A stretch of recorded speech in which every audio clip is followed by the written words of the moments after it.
पनवेल महानगरपालिकेच्या आगामी आर्थिक वर्षाच्या अर्थसंकल्पाने 5,000 कोटी रुपयांचा टप्पा पार केला आहे.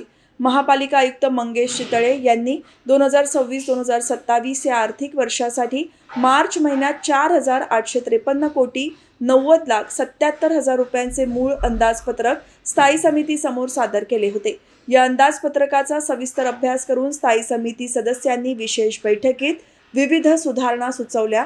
त्यानुसार खर्च आणि उत्पन्न या दोन्ही बाजूंना प्रत्येकी 189 कोटी रुपयांची वाढ करण्यात आली. या बदलांसह 5,042.90 कोटी रुपयांच्या सुधारित अर्थसंकल्पाला स्थायी समितीचे सभापती बबन मुकादम यांनी नुकतीच मंजुरी दिली. स्थायी समितीच्या मंजुरीनंतर आता हा अर्थसंकल्प अंतिम मंजुरीसाठी विशेष महासभेसमोर मांडला जाणार आहे. या पार्श्वभूमीवर महापौरांनी नगरसेवकांकडून त्यांच्या प्रभागातील प्रलंबित विकास कामांची यादी मागवली आहे.